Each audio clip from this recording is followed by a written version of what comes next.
Bonsoir à tous. Aujourd'hui, nous allons analyser avec sérieux et précision une information qui circule à propos d'un homme d'affaires haïtien, de la découverte de grandes quantités de cannabis dans une installation industrielle et d'une justification selon laquelle ce produit aurait été destiné aux États-Unis dans le cadre d'un prétendu contrat médical approuvé par le Congrès américain. Plusieurs personnes ont entendu cette version, d'autres y croient encore, mais pour comprendre la vérité, il faut décortiquer chaque élément, un par un, calmement, avec rigueur et surtout avec des faits. Et c'est exactement ce que nous allons faire ce soir. Nous allons d'abord rappeler ce qui a été dit.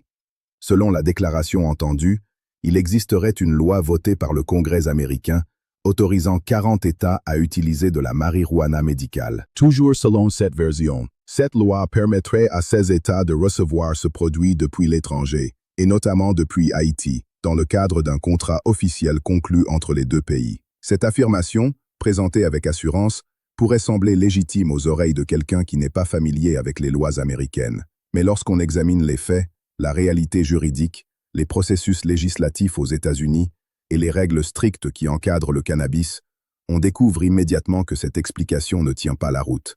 Alors, entrons dans les détails. Il est vrai que la marijuana médicale existe aux États-Unis. À l'heure où nous parlons, 38 États américains ont adopté des lois locales permettant à leurs citoyens d'utiliser du cannabis à des fins médicales.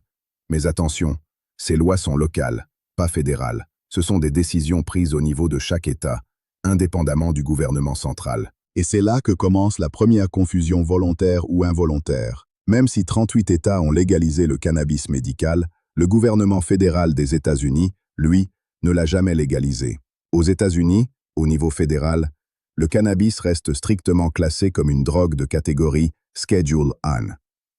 C'est le même niveau que l'héroïne, une substance considérée dangereuse, sans usage médical reconnu, et totalement interdite au commerce international.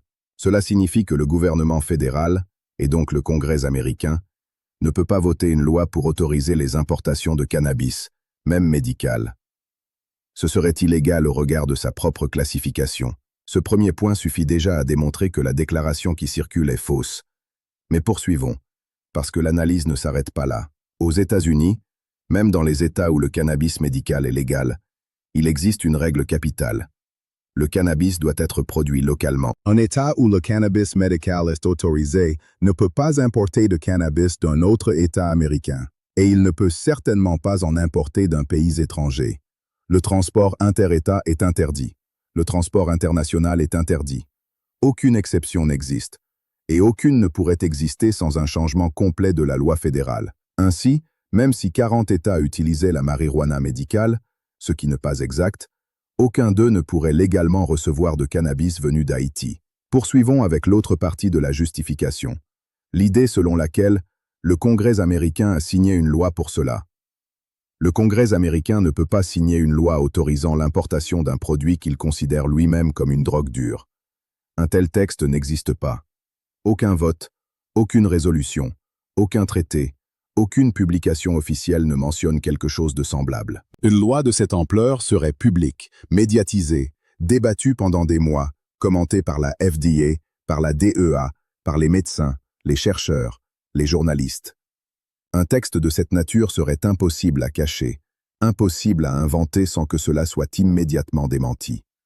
Il n'existe aucune trace de cette loi, parce qu'elle n'a jamais été écrite, jamais votée, jamais discutée. Venons-en maintenant à la partie la plus sensible, l'idée d'un contrat entre les États-Unis et Haïti pour fournir de la marijuana médicale. Pour qu'un pays fournisse un produit médical aux États-Unis, il faut plusieurs choses.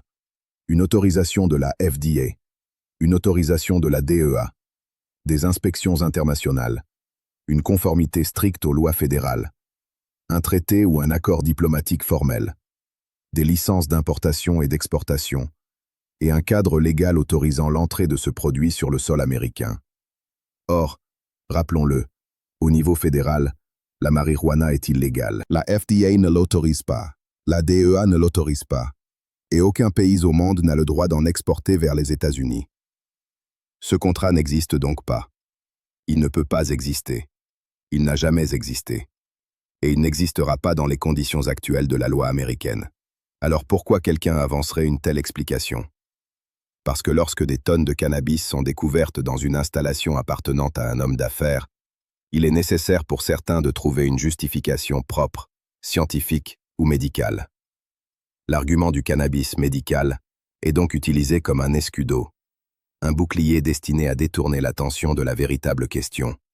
Pourquoi une telle quantité de produits se trouvait-elle là, dans des installations privées, sans supervision, sans licence, sans réglementation, et en dehors de tout cadre légal? En présentant cela comme une activité médicale liée à un contrat étranger, on tente de rassurer le public, de brouiller les pistes et de donner une apparence de légitimité à quelque chose qui, en réalité, n'a aucune base légale. L'objectif de cette analyse n'est pas d'accuser qui que ce soit, mais de rappeler une vérité simple.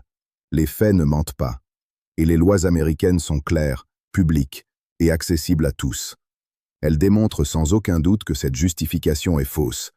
Ce n'est pas une question d'opinion, c'est une question de légalité. En conclusion, il est important que la population soit vigilante.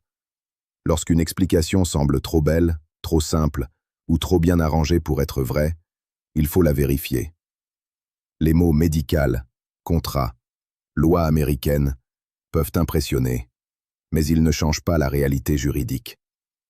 Ce soir, nous avons mis les faits sur la table. Et les faits montrent clairement que cette histoire de cannabis destinée aux États-Unis, validée par le Congrès et encadrée par un contrat entre Haïti et Washington, ne tient absolument pas debout. La vérité doit toujours passer avant les rumeurs, les excuses improvisées ou les tentatives de manipulation. Je suis Jean-René Valcourt.